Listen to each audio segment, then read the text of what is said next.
Hello and welcome to West Country Wanderings. Welcome to the fourth episode in my Secrets of Stroudwater series. Today it is actually about the Stroudwater Canal in a location called Ryeford. You'll probably be familiar with this from my canal updates, and as you can see here they've got a lot of the Cotswold Canal Trust equipment. They've been dredging in this area. But our story today doesn't concern this particular part of Ryeford, but a little bit further along the towpath, a place called Nowhere. Behind me here are Ryeford Double Locks. Why double locks? Well, double locks save money. We have a series of gates, 3 gates in fact. Normally if you have 2 locks, there'd be 4 gates. And because of that, it reduces cost. Not only does it reduce cost, it also is a time-saving feature, one less gate to open to allow traffic to go up and down the canal. About half a mile further to the east of where we were at Ryeford Overbridge, and these locks here have a very, very interesting history. Now, in the original plans for the Stroudwater Canal, there was not a lock planned here. But later on, the canal proprietors employed the services of one Anthony Keck, who was an architect from the nearby village of King Stanley, which just lies about a mile or so over there. Now, Keck had actually been an architect for lots of large country houses in and around the Cotswolds and Herefordshire. He worked on Barnsley House. He also worked on what is known as Stratford Mansion, which is now the museum in the park in Stroud. He was a very, very busy man, but he was also an accomplished architect. And the proprietors of the Stroudwater Canal thought that they were employing the right person. The land hereabouts was known as Hayward's Field. In fact, it still is. There was at one time a pub known as the Hayward's Field Inn just on the main Ebley Road. The building still stands. The pub closed some time ago in the earlier part of the 20th century. The Hayward family were well-known property and landowners in and around the town of Stonehouse. But at that time, this land here, the field and the section that the Stroudwater cuts through, was owned by one John Andrews, who was a clothier, possibly from Stroud or Stonehouse. The records aren't entirely clear. Now the proprietors of the canal arranged to purchase the land off John Andrews, but what they didn't realise was the tricky land and geology that the canal cuts through at this location. And there lies in the heart of our story. Now, this area between the towns of Stonehouse and Stroud has been known as Nowhere, close to the village of Ryeford. Later grew up around the mills. There was a Ryeford mill and a Stanley mill, of course. But this was the only location where a lock was proposed that didn't have any road access to it, which also led to a few problems of its own.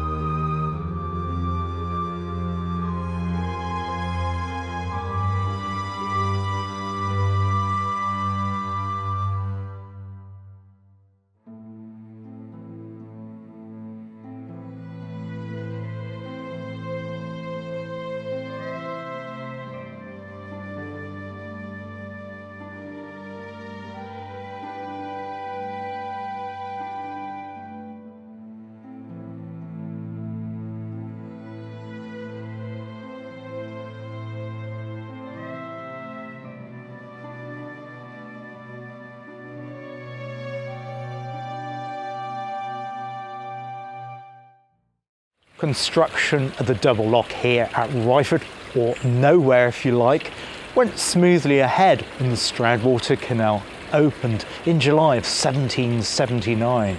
However, the chief engineer, one Benjamin Graysbrook, noticed in the December of that year that the wall down there on the lower part of the lock near the gate was bowing alarmingly outwards. Now, Benjamin Graysbrook contacted Anthony Keck, who assured him he would make good the bowing lock wall.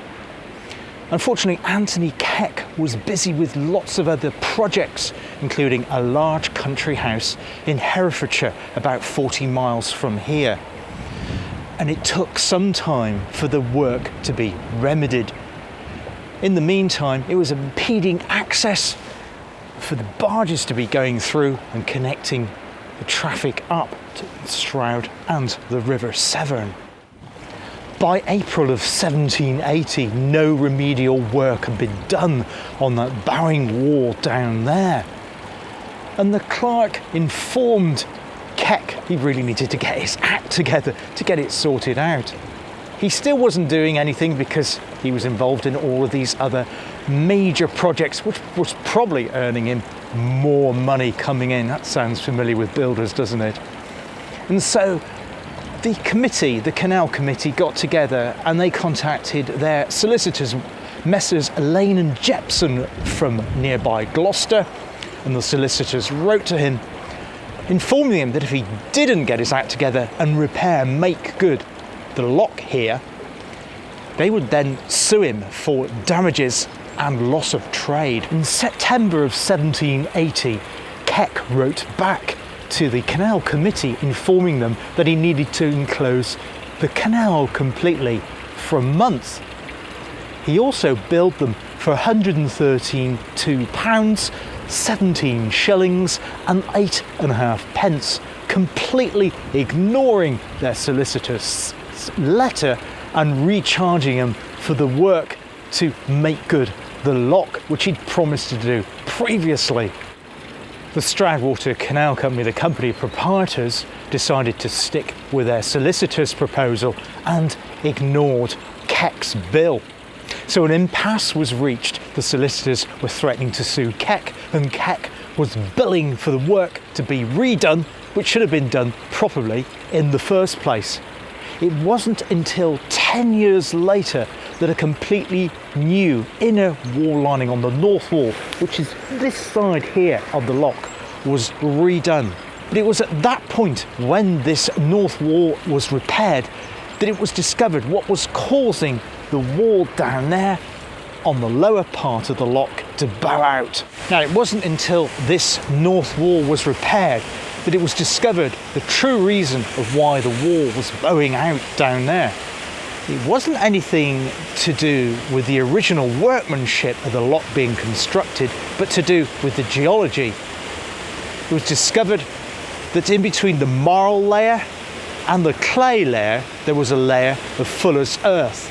Now, when fuller's earth gets wet, it expands rapidly and it holds water.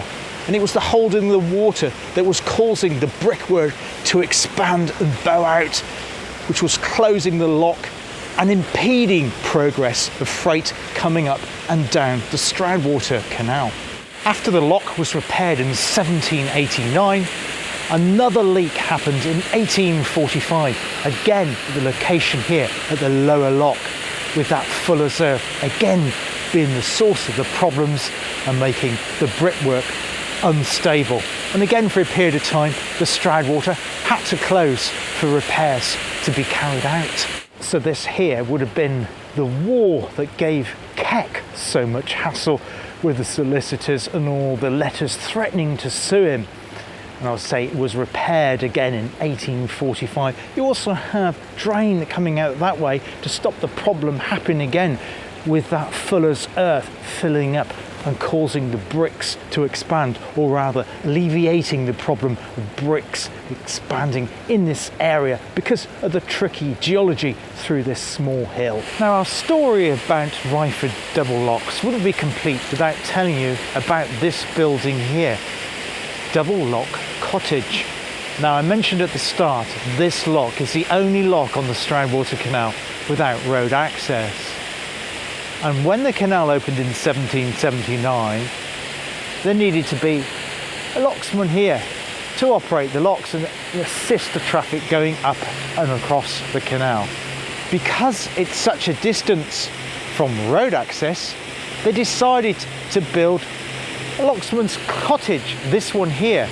But it wasn't actually completed until 1784, some 5 years after the lock and the Stroudwater Canal had opened. It's still an interesting building and it has a lot of history of its own. Now, originally on the location was a sentinel box or a shelter, which was used by the linksmen. If they were stuck in this location a long way from home, they could shelter here overnight. As I say, there was no road access to get, and it's quite a schlep to get across to Ebley, where you can get across to the road that way. Of course, there was no buildings in the area around Ebley in those days, or you need to walk back down towards in the Stonehouse direction to Nutshell Bridge, Stonehouse Bridge, to gain access that way. Still quite a distance, particularly hazardous on a wet or foggy night. The first lockkeeper here was one Thomas Lewis, and he was appointed in May of 1780, nearly a year after the canal had opened, but 4 years before he had a dwelling to live in at this location. So he had to make his way to and from this location every day from, well, goodness knows wherever he was residing at the time. Other lockkeepers included William Hares, Thomas Barnfield, William Musty and William Daniels. In the early 20th century, the lockkeeper was one George Bullock, and in the records it states that he had to pay the sum of £5 out of his canal salary to live or rent the cottage here at Ryeford. This is the large central lock gate here on the Dubbridge, well, double locks, one right in the middle. Very impressive structure indeed. Now, I believe these additional drainage holes were put in when the north wall of the lock was replaced in 1789. But of course, it was subsequently restored between 2010 and 2012, completely redone, the brickwork and the pointing there, but I think it originates from that period. That's it for this episode of Secrets of the Stroudwater. There'll be another one in the not too distant future. I'll also be starting my Secrets of the Thames and Severn Canal coming up in the probably next few weeks. I've also done various updates, if you've not seen those, on the Stroudwater and Thames and Severn Canals, the Cotswold Canals, of course. Until next time on West Country Wanderings, take care of yourselves, look after yourselves, and I hope to see you on the channel again very, very soon. All the best for now. Cheers. Goodbye.